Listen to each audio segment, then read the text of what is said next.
Hello students. हम भारत के राष्ट्रपति की शक्तियों के बारे में पढ़ेंगे। भारत का राष्ट्रपति संवैधानिक प्रमुख है। संविधान में समस्त शक्तियाँ राष्ट्रपति को प्रदान की गई है। अनुच्छेद 53 के अनुसार राष्ट्रपति की सलाह व सहायता देने के लिए एक मंत्रिमंडल होगा, जिसका प्रमुख प्रधानमंत्री होता है। राष्ट्रपति की शक्तियों को निम्न भागों में विभाजित किया जाता है। नंबर 1, कार्यपालिका शक्तियाँ, एग्जीक्यूटिव पावर्स। 2, व्यवस्थापिका शक्तियाँ, लेजिस्लेटिव पावर्स। नंबर 3, न्यायिक शक्तियाँ, जुडिशियल पावर्स। नंबर 4, सैन्य शक्तियाँ, मिलिट्री पावर्स। नंबर 5, आपातकालीन शक्तियाँ, इमरजेंसी पावर्स। कार्यपालिका शक्तियाँ। कार्यपालिका शक्तियों में शासन कार्य संचालन हेतु की जाने वाली महत्वपूर्ण नियुक्तियाँ आती है। क्योंकि राष्ट्रपति नाम मात्र की कार्यपालिका है, अंततः समस्त कार्यपालिका नियुक्तियाँ राष्ट्रपति मंत्रिमंडल की सलाह पर करता है। महत्वपूर्ण कार्यपालिका नियुक्तियाँ इस प्रकार है। प्रधानमंत्री तथा मंत्रिमंडल के सदस्यों की नियुक्ति, सर्वोच्च न्यायालय तथा उच्च न्यायालयों के न्यायाधीशों की नियुक्ति, जिसमें मुख्य न्यायाधीश भी शामिल हैं। भारत के महालेखा परीक्षक की नियुक्ति, नियंत्रक एवं महालेखा परीक्षक की नियुक्ति, भारत के महान्यायवादी की नियुक्ति, संघ लोक सेवा आयोग के अध्यक्ष तथा सदस्यों की नियुक्ति, मुख्य निर्वाचन आयुक्त व अन्य निर्वाचन आयुक्तों की नियुक्ति, राज्यों के राज्यपालों, उपराज्यपालों, संघ शासित क्षेत्रों के प्रशासकों की नियुक्ति, वित्त आयोग के सदस्यों की नियुक्ति, अनुसूचित जाति जनजाति आयोगों के अध्यक्षों की नियुक्ति। इस प्रकार राष्ट्रपति भारत के प्रमुख कार्यपालिका पदों पर नियुक्तियां करता है, परंतु वास्तव में ये नियुक्तियां प्रधानमंत्री व उसके मंत्रिमंडल की सलाह पर की जाती है।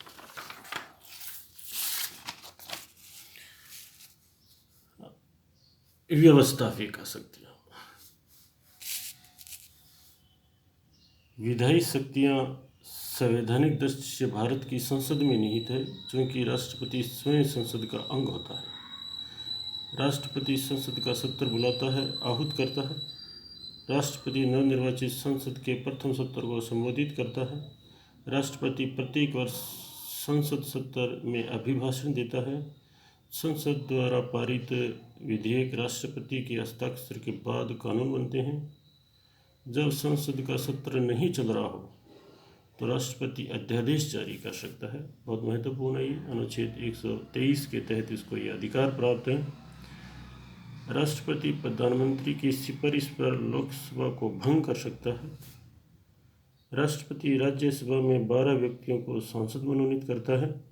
राष्ट्रपति अनुच्छेद 108 के तहत संयुक्त अधिवेशन बुलाता है। वित्त विधेयक राष्ट्रपति की पूर्व अनुमति से सदन में प्रस्तुत किए जाते हैं। ये थी राष्ट्रपति की विधायी शक्तियाँ, लेजिस्लेटिव पावर्स। न्यायिक शक्तियाँ, जुडिशियल पावर। राष्ट्रपति असैन्य न्यायालय द्वारा दंडित किसी भी व्यक्ति को क्षमादान, एमनेस्टी प्रदान कर सकता है। वह दंड को निलंबित कर सकता है, दंड की प्रकृति को बदल सकता है, दंड की अवधि को बदल सकता है और दंड को पूर्ण रूप से माफ कर सकता है। राष्ट्रपति सर्वोच्च न्यायालय से किसी विषय पर कानूनी सलाह ले सकता है, यद्यपि यह सलाह मानना राष्ट्रपति की इच्छा पर निर्भर करता है।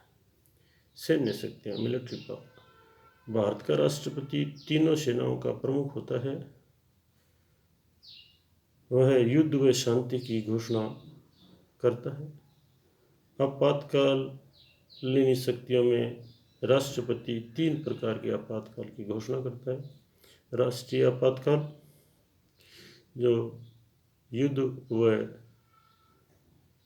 बाह्य आक्रमण या सशस्त्र विद्रोह, आंतरिक विद्रोह की स्थिति में घोषित किया जाता है।